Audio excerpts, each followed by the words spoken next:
I was traveling in one of the Middle Eastern countries a long time back, and I happened to cross the border. And when I was coming back, I wanted to cross back into the country that I had left from. And it was the time of Jumu'ah, and they told me, you have a Zimbabwean passport, you actually need a visa to go in. And I told them, but hang on, I was here about 10 days back when I was crossing, and no one told me this. I crossed and there was no visa. He said, no, the law has just changed 2 days ago. Now I have a flight to catch, and I'm making dua to Allah, and I say, Ya Allah, help me.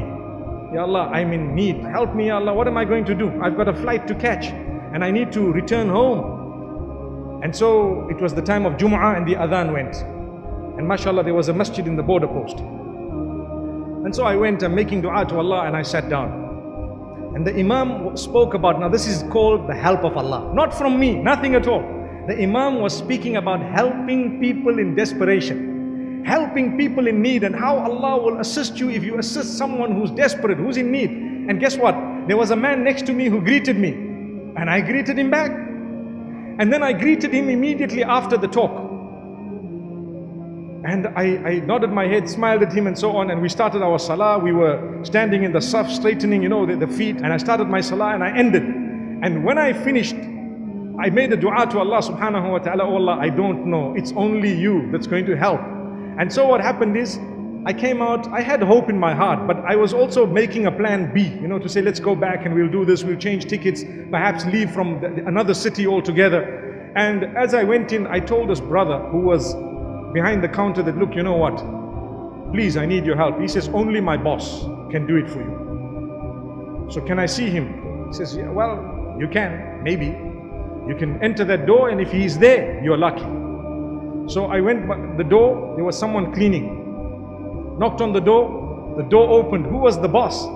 The man who sat next to me just the time of the khutbah and salah, and he read right next to me. And guess how I started my story? Assalamu alaikum. You can remember the smile, can't you, So I looked at him and I'm saying to myself, let me try and choose the best way of convincing him such that he will not be able to say no if he has a heart. I said, mashallah, I'm in need. I'm desperately in need. And I'm convinced Allah will send the help. And I hope and I pray that help can come through you at least, so that inshallah, I will be able to at least cross here.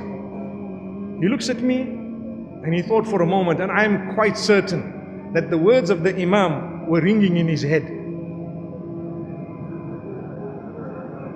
And then he tells me something. He says, you're right.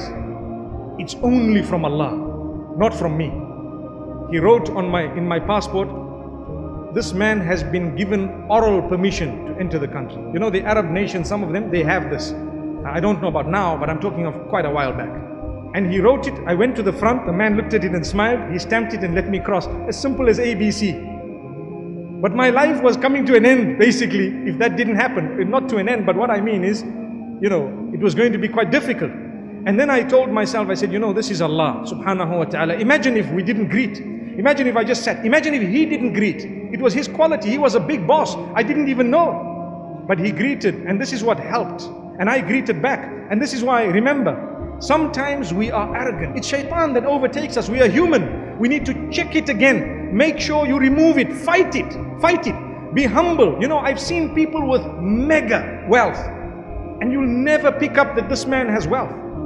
And I've seen people with next to nothing, and they have their first $1,000, and next thing they feel like, subhanallah, I'm Bill Gates. Allahu Akbar. May Allah subhanahu wa ta'ala grant us goodness of the dunya as well as goodness of the akhirah.